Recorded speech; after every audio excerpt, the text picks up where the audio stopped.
Good morning.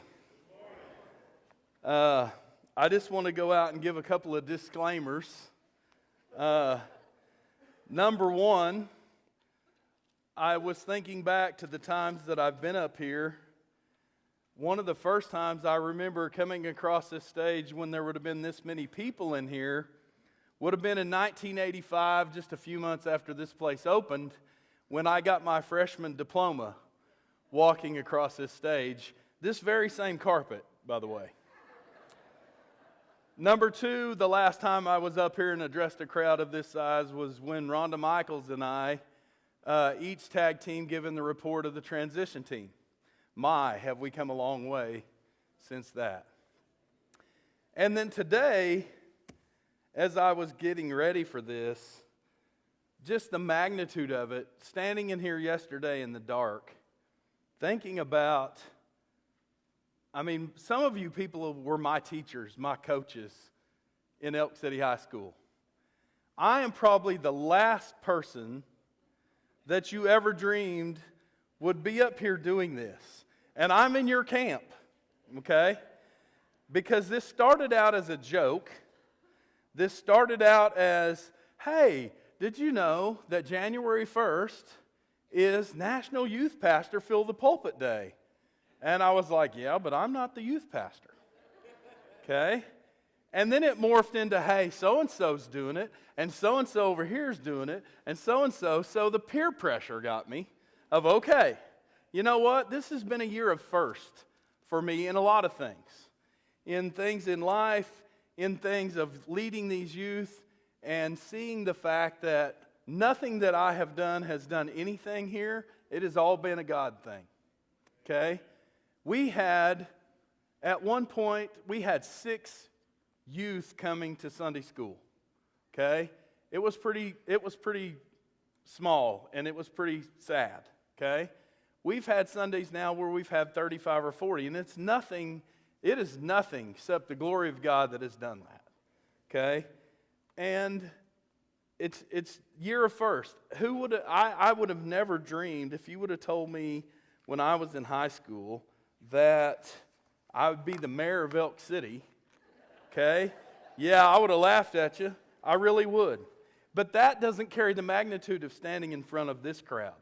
Okay? I can take 10,000 angry people in a city council meeting, but I am more scared right now than ever there. Okay? So, second disclaimer. Please, if this is your first time to this church, please do not judge this church over what you are hearing from me today. Okay? And at least give us one more chance. But it's a great thing. Duncan mentioned next weekend. Okay? The trainings that they're going to start every 3 months. If I can get up here and do this, maybe it's not meant for everybody, but there are people, there are Sunday school classes in this church, and I'm not going to pick on anybody, but we have some huge Sunday school classes in this church, and we have some very talented members of this church that are in those Sunday school classes. Okay? Take a step out this year. My text today is about New Year's, new challenges. We're going to follow an Old Testament challenge. But my charge to everybody in this room is get out there. Put yourself out there. Maybe you don't want to teach a Sunday school class. Maybe you want to get your feet wet and teach a Bible study. Well, you know what? You can probably find a 4-week Bible study. Okay? Find out if it's for you. And do it. Okay? We've got trainings that are going to happen to equip people. I'm not the most eloquent speaker, as you're going to find out, but just step out there and do it, and God will hold your hand and lead you through it. So, with that, we're going to move on.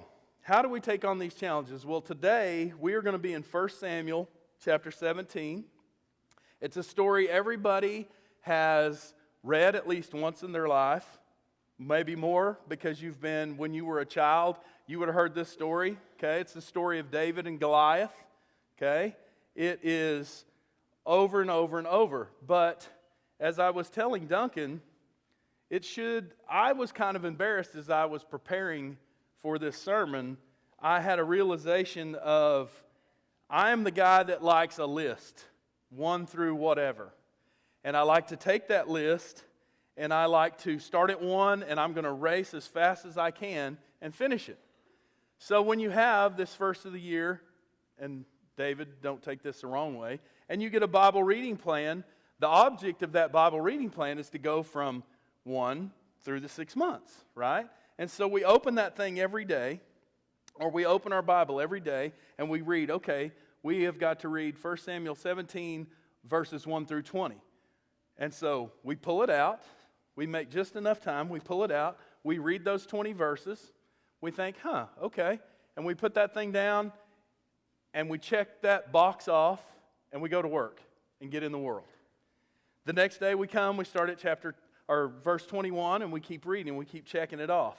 Well, preparing for this sermon, and preparing for the sermons that I've given in youth this year, I've had to go back and dig deeper.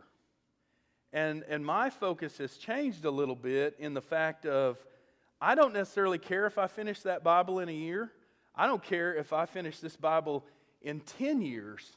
If I am digging in and I am understanding everything. Because in these 58 verses that we're going to have in 1 Samuel 17 today, wow, there is so many things that I missed just reading over it, or that I missed just hearing the Bible story. Because everybody wants to label the sermon, the little man against the giant or whatever, and how do you defeat the giants in your life? Well, that's really not, if you get to digging, that's really not what this text is really showing us. Okay?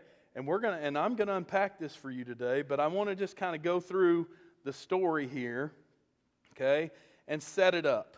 First of all, I want to read you my scriptures, and then we'll go from here. But I picked 1 Samuel 17, and I'm going to read 8 through 11, and then I'm going to paraphrase the whole story for you. But it says in verse 8, Goliath stood and shouted to the ranks of Israel, "Why do you come out and line up for battle? Am I not a Philistine, and are you not the servants of Saul? Choose a man and have him come down to me. If he is able to fight and kill me, will we become your subjects? But if I overcome him and kill him, you will become our subjects and serve us." Then the Philistine said, "This day I defy the ranks of Israel. Give me a man and let us fight each other." On hearing the Philistines' words, Saul and all the Israelites were dismayed and terrified. Okay. So here we go. What we have. We've had the sight of many battles. This is not the first time that the Philistines and the Israelites have fought. We have been going back and forth. In all of 1 Samuel, we have been going back and forth. We win some, we lose some. Okay? We do a little bit, we back up. We've had several things happen.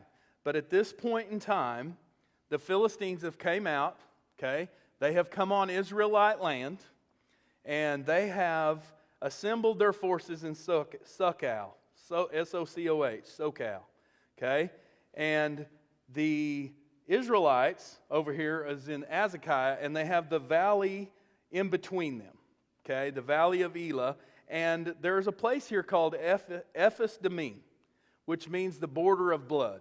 So this has been the site of many battles, okay? So you have a big hill, 2 big hills, and you have a valley in between that has a river or a stream running in the middle of it. Very beautiful still today. You can get on Google Earth and you can look at it. Very beautiful valley, but really steep walls on both sides. So remember that, because that's going to play a part here in a little bit. So, we're lined up on both sides, okay? And this champion has came out, and his name was Goliath. He was from Gath. Now, here's a little story about Goliath, okay? And I brought a little tape measure because I like the point so you can see it. But Goliath here, it says he was 6 cubits and a span tall, which means he was 9 feet. Now, this tape measure is on the floor. You can't see it because it's behind here. It's not on the steps, But Goliath was this tall. So Goliath hit me about my nose. Okay? And he wasn't skinny. He was a big man. So he's 9 feet. So he's right here. This guy is this tall. And Goliath is coming out. He was from Gath. And remember, now, Goliath's not the first giant. He's not the first giant they would have ever seen. We're not that far from when the spies were going in, coming back, saying there's a land of giants. There's all these giants. We're only 400 years. We're only 400 years past that, so they're not all gone yet. Okay? There wasn't anything that wiped them out. Let alone that, in our time, maybe not necessarily mine, 30 years before my time, we've had a giant that's been confirmed that lived from 1918 to 1940. And if any of you remember, his name was Robert Wadlow, okay? And he died. He only lived 22 years, but at the time of his death, he was 8'11", and he was still growing. So we have confirmation there's still been a giant in this day and age. So Goliath, 9 foot tall, but it wasn't a new thing. There were still some, but he was just this mountain of a man who was coming out every day and yelling and screaming, trying to get somebody to fight him. Now, he was 9 foot tall. Okay, he had a bronze helmet. He wore a coat of scale armor. Okay, coat of armor, weighed 125 pounds. He carried a spear, and if you look, it says the shaft of it was like a weaver's rod. So I went looking. The weaver's rod is actually the rod that is at the top of a loom, if you've ever seen somebody making a rug. So the weaver's rod is the very top of this that they're putting all their material over, their thread over, and they're pulling this rug tight. Okay? So everybody would have known what that was in the day. So I looked it up. It said that weaver's rod is between 2 and 2.5 inches in diameter. So his spear my hand wouldn't even have went around it. Okay, and the tip of that spear weighed 15 pounds in iron. So it doesn't matter how long it was, that thing was heavy. Okay, he wore these shields, these bronze shields on his legs. He had a javelin also on his back, and his shield was so large that he had to have another gentleman carry it for him. So when he went to battle, and remember this later on, when David and him went to battle, David actually went to battle against 2 people, essentially, because Goliath had to have somebody to carry his shield for him. Now then, David, what did David look like? Well, David was a little guy, okay? David, at the time, was only about 15 or 16 years old. Okay? And David, it says, as we go along through here, it says he was ruddy and handsome. But at the time, David could not be in the army because he was not old enough. Okay? Now, I've planted a couple youth here, so don't think that I'm just picking on them from cold calling them here, but they know that they're going to get called on. But David, I've got a David picked out here, and I also have a Saul. As we get to Saul, if you go back in earlier chapters, it says that Saul was head and shoulders taller and more handsome than his subjects. Okay? So, if Luke Thomas and Devin Feaster would stand up. So here is David, okay? Here's David, same age, same everything. Okay? That's your David picture. But Devin is your Saul picture. So Saul would have been head and shoulders above David. Thank you, guys. Head and shoulders above Luke, okay, above David. So really, in all actuality, as we get through this, Saul was the natural choice to go fight Goliath. But David was not old enough because he was 15 or 16. Now, David was also the youngest of 8 brothers.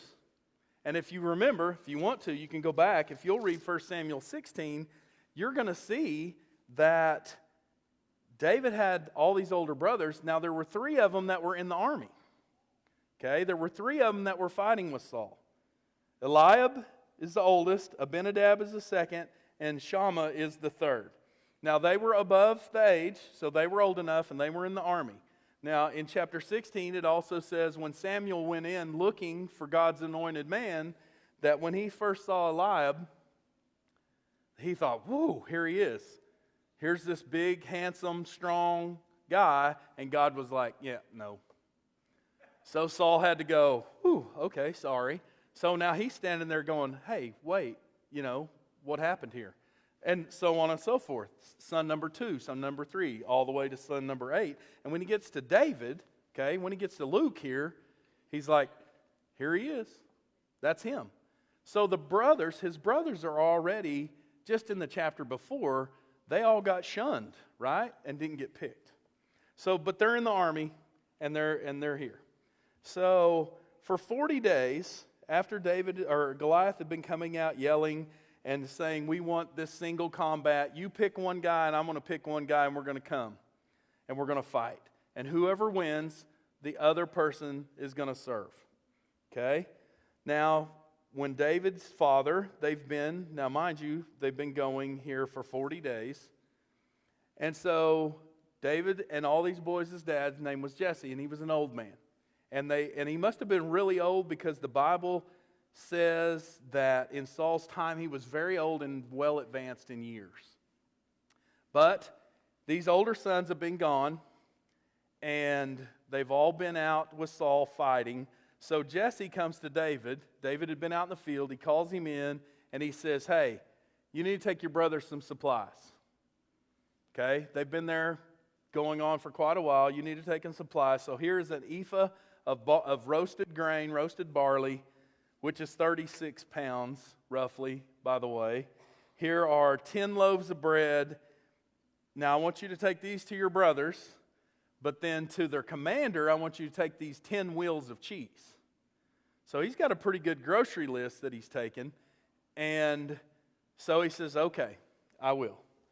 And so early the next morning it says that, now he was a responsible young man because it says that he got somebody to replace him, okay, to watch over the sheep.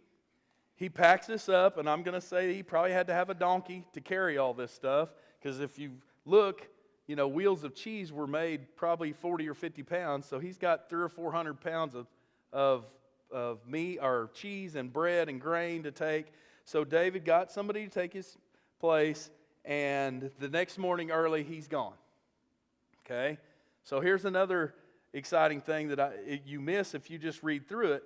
Goliath was actually coming out 2 times a day, not just one. He wasn't coming out 1 time a day, going to the bottom of that valley and beating on his shield and saying, come on. He was doing it twice. He was doing it in the morning and the evening. Okay? He was trying to get them to fight, trying to pick a fight. He was trying to be a bully. Okay? But David the next morning, he leaves real early. He's got about 10 miles to travel. And so, but he gets there about the time, and you can imagine thousands of people leaving camp, breaking camp, and they're going, and it says not only are they marching, but they have the war cry going on. Whatever the war cry is. Had to be something. If you see all the Hollywood movies, they're hoo, hoo, hoo, they're making all this sound. So had to be something like that. And here comes David leading this donkey, and he's hearing all this going. So he runs into camp. He finds somebody. He gives him that donkey, and off he goes. He's going to go. He wants to go see what's happening because this has been happening for 40 days. His dad said they've been fighting, but I want to go see it myself. So he runs down to the line, and he runs up, and you can imagine this real steep, almost like amphitheater type setup. He runs up here, and this valley's right here, and all these guys are lined up, all the Israelite army, and you can look across, and all the Philistines are across, and there's one guy down here in the bottom, okay? And he's screaming, and he's hollering, and so David runs up there, and he's looking. You can imagine the 15-year-old brother. He's, what's up? And he's talking to the guys beside him, and immediately Goliath starts his thing. Come on, send a guy. I want to fight him. Let's go now. And it says that the Israelites just all start shaking in their boots, and they run away. So now David's looking here, and this guy's yelling, and he probably turns around, and there's dust. So he's like, okay, So he goes back to camp, and when he gets to camp, okay, he hears the other guys talking, okay? And they're all saying, do you see how this man keeps coming out? He's defying Israel. And did you guys know, did you guys hear, okay, that the king is going to give great wealth to whoever kills this man? The king is going to give his daughter, okay? And on top of all that, if that's not enough, the king is going to exempt this man's father from taxes forevermore in Israel, okay? So David's like, hang on a minute. What? What? Am I hearing you? And they're like, yeah. So they start in again. They say, yeah, the king is going to give the man great wealth. The king is this. And all of a sudden, Eliab, his brother, comes in and says, what are you doing here? What? I know why you're here. All you did is come to see this battle. Really, all you did is come to see me get killed. All you did is come to see, you're conceited. You shouldn't even be here. He's mad because his little brother's here. Doesn't even really know why he's here because, remember, he left their food somewhere else. And then he kind of storms off, and David turns around again and says, okay, what was that again? So they say the same thing. They say, great wealth, give him a daughter, and that. And David says, oh my goodness, okay, who is this, okay? Who is this uncircumcised Philistine that he should defy the armies of the living God? What? Basically, how come all you guys are in here not doing anything? You know, you've been here for 40 days, and nobody's doing anything. This guy is defying our God, okay? Why? Why are you not? And so that little spark right there makes its way to Saul.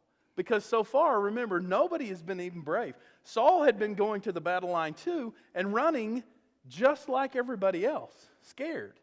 So somebody, now you notice it doesn't say that David was boasting, saying, yeah, I'll whoop him in a fair fight. You know, he's just saying, why? Why is this guy defying the armies of Israel? So it makes it to Saul. So Saul says, all right, bring me this young man. So, as you can imagine, our Saul right here is in his tent, and here they bring in David. Okay? Saul looks at him, and he just says, okay, you know, you can't go to battle. I'm sorry. You can't do this. Okay? Number one, you're this tall. Number two, you're not even of age to serve in my army, or you would be here, okay? And I can't let you do this.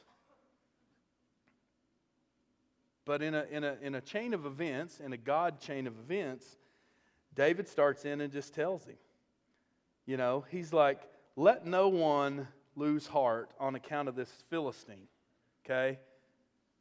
Don't anyone in this army should not be scared of this guy. I will go and I'll fight him. Saul's thinking, I don't really know what Saul was thinking, because you would think if you were a betting man and you're looking here, I'm probably not going to send David. But God had a plan. And so Saul was just like, you know, I just don't know. And David finally gets to him. He says, look, Saul, I've been keeping my father's sheep, yes. But I have been protecting my father's sheep whenever a lion comes, okay, and it grabs one of these sheep. Whenever a lion comes and grabs this sheep, I go over there and I smack this lion, and this thing attacks me, and I kill it, okay? And I've had bears that have come in to my camp, okay? And when these bears come into the camp, when they grab a sheep, I go over there and I whack this bear, and think about it. If you've ever seen, okay, if you ever go anywhere and see a bear, or you see like a bear attacking someone, a bear makes itself big, okay? A bear stands up on his back legs and gets his arms out like this. So this 500 or 600 pound bear that's only about 4 foot tall when he's on all fours becomes 8 or 9 foot tall. He becomes a Goliath, right? Because he's here and he's big. And David here has fought this bear or these bears off by just his sling and a stone. Okay? Let alone that, you can imagine a young 15-year-old boy that is setting out, watching sheep without much to do, has probably been picking up rocks. If they would have had aluminum cans in those days, he would have probably been lining them up out there, and he would have been slinging these rocks and hitting these cans, and he's been practicing, okay? And he's been successful because he's been the only one out there. The brothers are all gone, and he has been protecting his dad's sheep. And after he says that, he just says, this uncircumcised Philistine will be like one of the lions or one of the bears that I've already killed. This will be nothing. This is nothing new for me. I'm not worried. David was not even thinking about the size. So, as all the Philistines as all the Israelites were looking at the Philistine and thinking, oh my goodness, he's so big, there's no way we can beat him. David is thinking, Goliath is so big, this Philistine is so big, how can I miss him? Okay? Not that I can't beat him, how can I miss him? This is it. I've got this. And he said, the Lord has delivered me from the paw of the lion and the paw of the bear, and he will deliver me from the hand of this Philistine. So Saul just looks at David and said, go and let the Lord be with you. I'm going to let you do it. But he said, wait a minute. If you're going to do it, I want you to wear my stuff, okay? Here you are in your traditional, your little shepherd's tunic and your sandals. Come in here, I'll get my armor bearer, and I want to get you set up for battle. So he goes in, and you can imagine if we were to change clothes right here today, what it would look like. So Saul puts his tunic on him.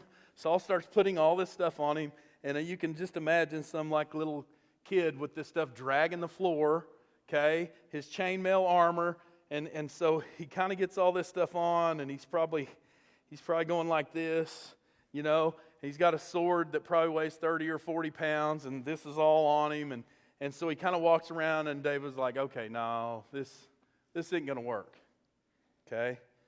Now, another thing you need to remember here when we're talking about swords is the fact that earlier in 1 Samuel, when the Philistines overtook the Israelites, earlier in the day, they took all their blacksmiths, okay?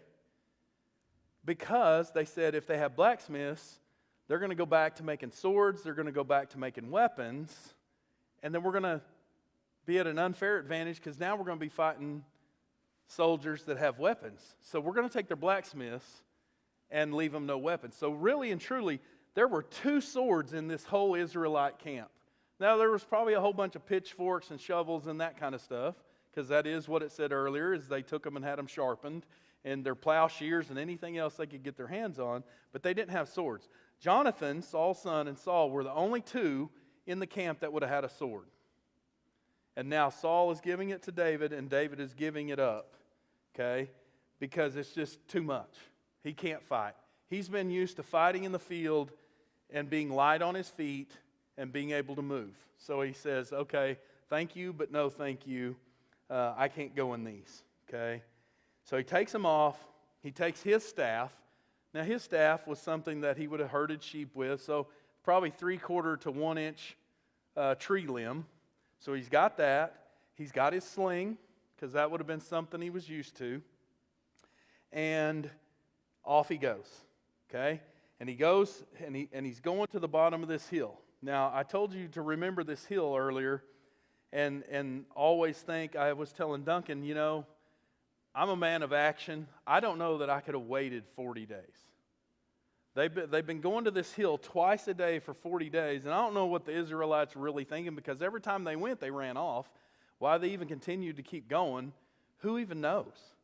But it's a 40-day thing, and as you know, there's 40 days is so symbolic in everything in the Bible that we've got 40 days. So they've been going. Now we're on day 41 when David gets there. And so David goes, and he has to fall off this cliff. Well, this cliff, come to find out, as I did more digging, these cliffs were steep. And so if you've ever read the Art of War, okay, or you've ever seen any battles in history, nobody wants to go down first. Nobody wants to be on the low end of the battle, because you would lose so many people trying to fight up the other side. So it says in the commentaries that was some of the reason that neither side really ever came down, and that Goliath was just trying to pick this fight. And so he got it done. So David is down in this bottom. The Israelites are on one side, and the Philistines are on the other. And can you only imagine kind of what the Israelites, when they see David, I don't know that I would have had as much faith in it. When I see this guy, and he's traipsing off down there saying, hey, I've got this, guys. He stops at the stream, and he has a shepherd's pouch on. He stops at the stream, and you can just picture him, and he picks up 5 stones. Okay? Yet another symbolic thing. I got to thinking last week of, why did he pick up 5? He didn't miss, but why did he pick up 5? So I started researching the 5. And so he picked up 5 stones and put it in here. He only needed 1, but it does say that later on, the symbolic part of the 5 was that there were 4 more members of Goliath's family that were eventually killed. Not from those rocks, but it was just symbolic that there were 4 more family members of Goliath that ended up being killed. So that's the 5. That's the symbolic part of the 5. So he picks up these rocks, and he's down in this bottom, and and so the text says that Goliath and his shield bearer are probably down the stream a little bit, and David comes down the other side. And you can only imagine, there's probably a big distance. There's thousands of people in this valley. So Goliath and his shield bearer's in front of him, and Goliath's here, and he's way huge. And so he's looking, going, probably trying to figure out, what is this? What is this? What is this? So they start coming forward. Well, as they start coming forward, David starts coming forward. Okay? We start closing the gap. We start closing the gap, till, until Goliath can see what's coming at him, and he's probably scratching his head, okay? But here's another thing that you pass by and you don't even think until you dig. But it says, they kept coming closer to David. David looked over and saw that he looked over and he saw David, and he saw that he was a boy. He was ruddy and handsome. Had to look up ruddy. That meant that you had good skin tone, like red, good skin tone. Why they chose to put ruddy in the Bible, I don't know. But anyway, he was handsome. And Goliath, and it says he despised him. Okay? And then the famous thing is, okay, now remember, David's got his little staff, and I don't know that his sling might have been through a belt loop or something, who knows. But he says this, and in your Bible that says, am I a dog that you come at me with sticks? Okay, because he just had this stick, and he doesn't have a sword, he doesn't have anything. But if you dig deeper into what this dog actually represented, okay, it was the Hebrew word kalib, which is a Hebrew word for what they called the homosexual shrine prostitutes a kalib, which was a dog. The lowest of the lowest human beings possible. And so Goliath is taking offense to this. That, am I one of these? That you send this little bitty guy, and he's just fuming. He's just so mad. Okay? And he starts cursing David by his gods. So you can only imagine what he's saying. And he's cursing, he's mad. I can't believe they sent somebody like this to fight me. And he says, come here. Come here. I am going to tear you apart. I'm going to give your flesh to the birds of the air and the rest of your carcass to the animals of the field. Okay? So that was kind of his charge. Yeah, I'm going to do that. So now it's David's turn. Okay? So David said, you come against me with a sword and a spear and a javelin, but I only come against you in the name of the Lord. Okay? The God of the armies of Israel, whom you have defied, this day the Lord will hand you over to me, and I will cut you down and cut off your head, and today I will give the carcasses, plural, of the Philistine army to the birds of the air and the beasts of the field. And the whole world will know that there is a God in Israel. All those gathered here will know that it is not by the sword or the spear that the Lord saves, for the battle is the Lord, and He will give you all into our hands. Now, important part there, when I said plural. Remember, Goliath's been going back and forth saying, send one guy, and if I beat him, you'll be my captives or my slaves. But if he beats me, then we're going to be your slaves. Well, David knew. David knew that was never going to work. Already, right there. Because he says, he knew. Because I'm going to give the carcasses of the Philistine army. So he knows the outcome, right? So the Philistine starts coming. That's it. They both said their piece. Now we're going. And the Philistine starts coming closer. David starts running. Okay? David picks up his pace. He starts running. He's reaching in his pouch. He's getting his rock. He's slinging it up. And Goliath's coming. Now remember, Goliath, at this point, we don't know if he's got his shield. I don't know how he could have all this stuff. But there may be two guys running at him. And David's running at him. Okay? And undoubtedly he wasn't real good with his shield because David slings his stone and he's swinging it and he lets this thing go on a full run forward. Okay? And this stone makes impact to Goliath's forehead.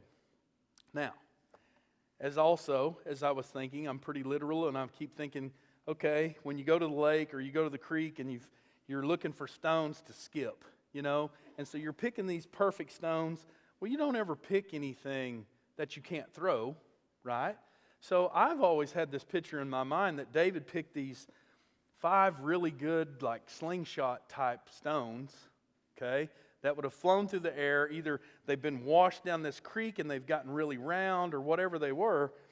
But if you go to digging, one of the commentaries I read, and this is representing a tennis ball, okay, but one of the commentaries that I read last week was the fact that the stones were the size of a tennis ball, which is going to play into another part here in a minute, that he slung this stone, and when he threw this thing, he had to be close enough, number one, to be able to hit Goliath with a rock this big, but it says it sank into his forehead, so he hit him with pretty good force.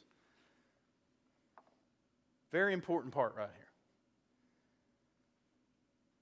When he hits Goliath with this rock, Goliath, okay, you would think, bang, Goliath's coming forward, he gets hit with a rock. The natural tendency, right? If you ever see somebody in a TV show or whatever and they get shot in the head, what do? They go backwards, right?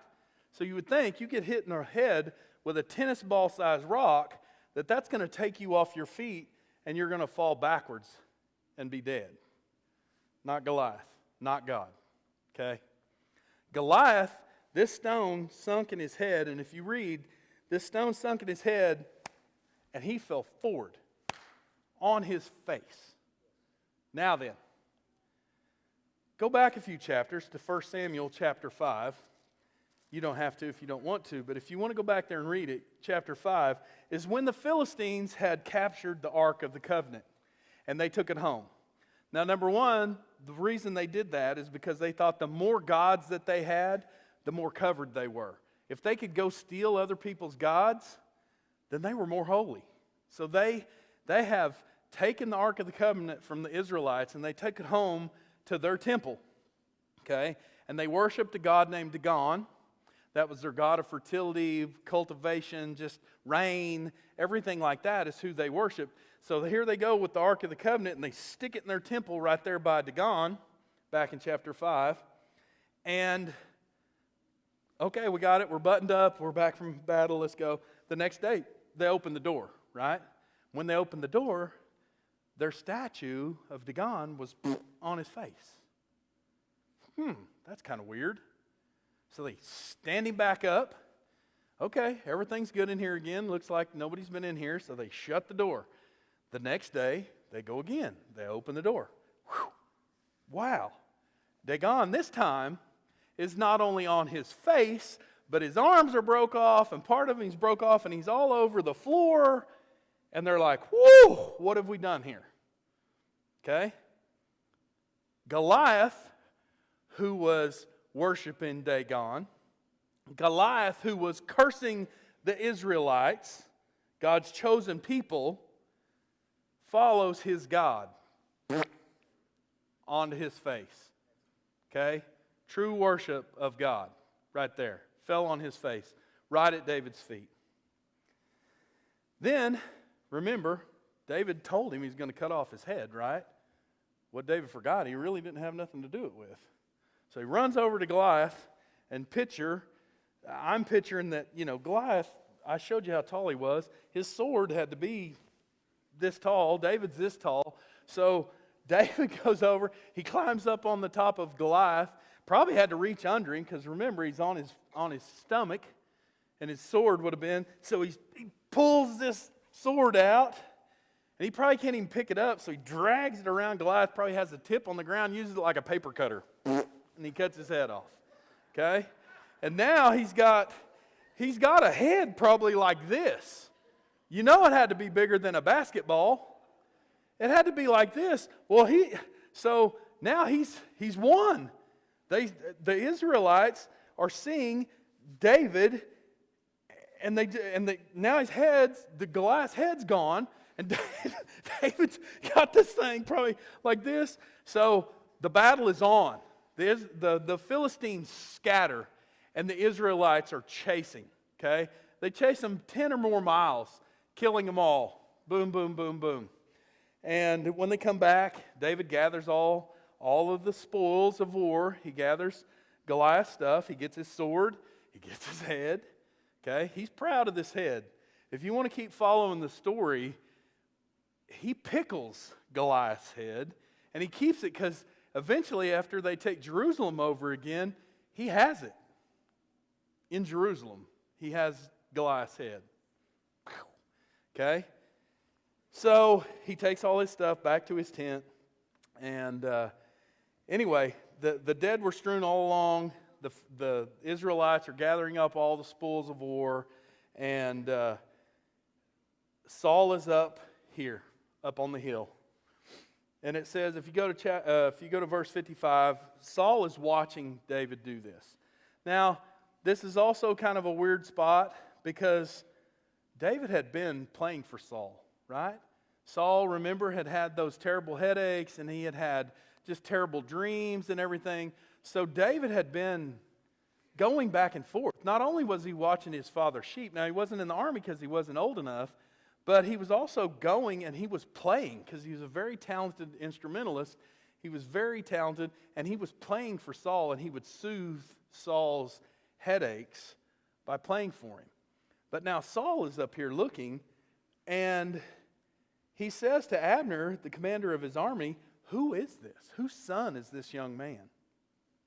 So it does say a chapter or two before that the Lord had kind of pulled away from Saul, that maybe he wasn't in 100% right mind. But also, some of the digging that I did this week was the fact that it says a lot of times when the king had somebody come in, somebody like David that would come play for him, that there would be a screen set up. So say David come to play the piano, but there might be a screen set up here so that the king didn't necessarily, maybe the person who was playing was very talented but not very good looking. And that the king didn't want to have to look at him, so the person might have played behind a screen. And that's very likely what could have happened with David and Saul, that David went in all the time to play his music behind a screen. So Saul might have not ever recognized him. Also, it said during all this time, you can imagine, okay? I want you to take a good look at Luke. Wait a couple years and take another good look at Luke. He will not even look the same. And that could have been the same thing that happened. David grew up from the time that he started this. I mean, kids in a year, those of you that have had children, think about your own children. In a year, a lot of times they don't even look the same. I mean, I remember back in the days of teaching 5th and 6th grade Sunday school, every year I marked my kids coming in on their first Sunday behind on the painted walls up there. And every Sunday at the end before they left, I marked them again. We've had kids grow 6 inches in one Sunday school year in this church. Actually, one of them was my oldest daughter. But anyway, so very well David could have changed a lot, is the reason that Saul doesn't. But it changed here. It says, when he asked him, he says, Abner, whose son is that young man? Now David has won, and Saul's view of this young man has changed, because it says whenever he didn't call him a boy anymore, he called him a young man. Because number one, he's trying to figure out who this is, because he's fixing to give him his daughter, right? He's fixing to give him great wealth. He's fixing to be his son-in-law, okay? And I want to know who this young man is and who's his dad.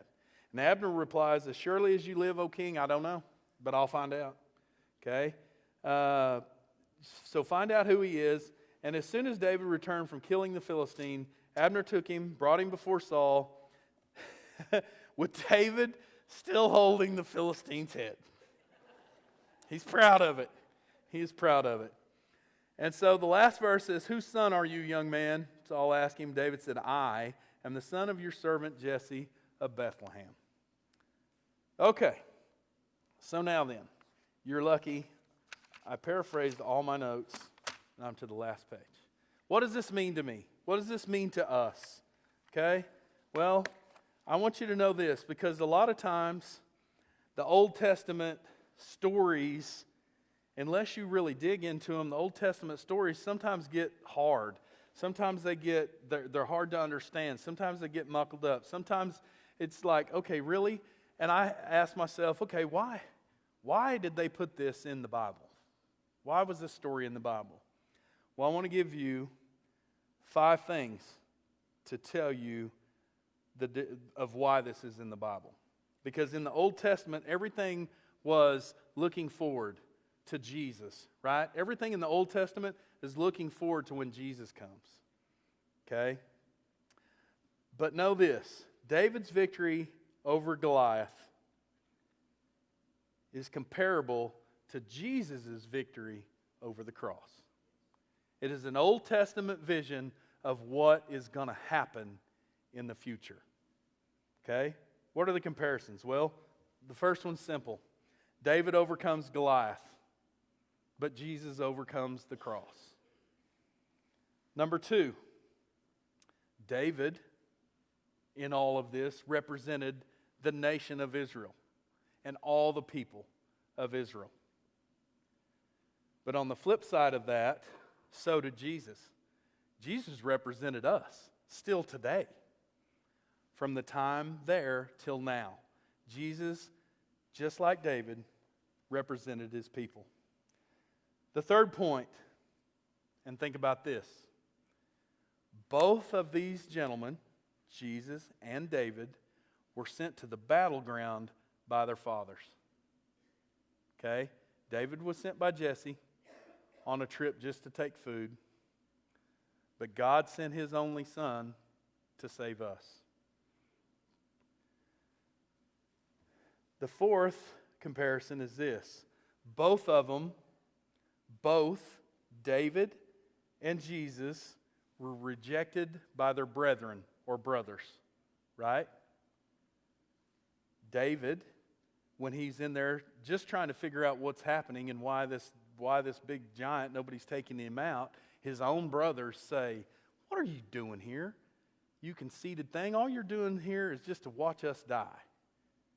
But yet, the brethren of Jesus, his own disciples, leave him and deny him and let him get hung on a cross without even fighting for him at all. And the fifth point is this.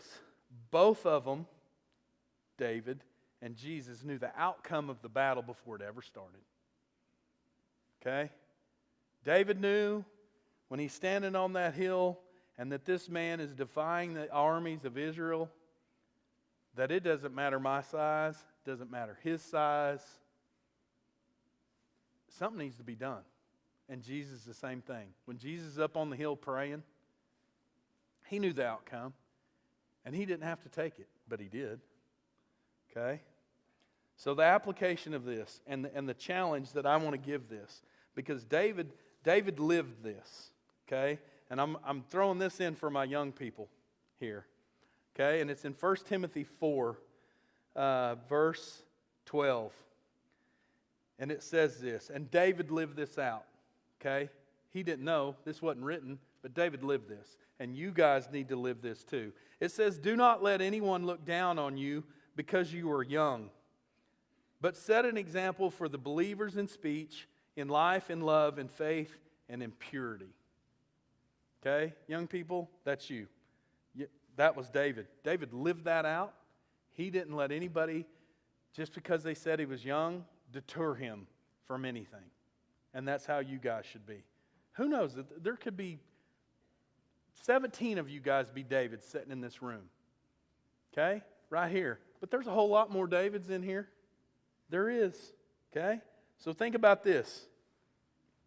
This year, starting next week with preacher training. Okay? Are you a Goliath? Okay? Are you a bully? Every time you come out of your house, do you scream and holler at people and cause trouble? Okay? Challenging people because you're bigger than they are or you're smarter than they are or whatever. Are you a Goliath this year? Are you a David? Okay? Are you going to take that chance? Are you going to walk up on the battle line and say, you know what, this isn't right. I need to do what God needs me here to do. I've wasted too much time. Okay? And the third thing, do you have your Savior? What does that mean? Well, that means me. I was 28 years old before I was saved, before I come to know Christ, before I was baptized. So I'm really only about 24 years old in Christian terms. And I spent a lot of years running from the Lord. I'm not going to lie to you. I had a girlfriend that attended church here back in the 80s. And I probably sat right in here somewhere and fell asleep. Just went right over my head. But by coming to Christ later in my life, I'm making up for lost time. Okay? I should have been the last guy in this pulpit today to preach to you guys. But God's been pushing me to do some things, to get out of my comfort zone. Okay? And if you have been sitting in here, you've been watching it. Okay? You've been watching this baptistry. This thing's been getting used. Okay? We could have sold it a couple years ago. But we're using it again. Okay? But you may be sitting in here today and you may be a young Corey speaker, or you may be somebody that was just like me. Okay? God was the last thing on my mind. I was wherever the next party was, wherever the free beer or dollar beer was, that was where I was at. Okay? And I would have been the last person. I'd have been glued to my chair. But the best move I ever made was at a men's retreat, okay, when I gave my life to the Lord. And it could be your best day today, okay? Now, you might have had the bottom of the barrel, the first preacher, the first sermon of the year, and all we can do is get up from there. But if you've got anything from this and you have an inkling, you need to get your rear end up out of that chair and get down here and make this the best day of your life. The first day of the last year days of your life. And so that's my challenge to you guys today. Let's all be Davids in this year to come. Let's all jump in there. Let's help. Let's find some new teachers. Let's pour our hearts out into some younger couples. Let's do God's work, okay? Lord knows we've went the other way for years, but things are great. There's lots of smiles in here today. So my thing to you today is if you need to know the Lord your Savior, I may not be that guy to lead you, but I'm here. Duncan will be here. And if you guys are ready to sing, let's do it.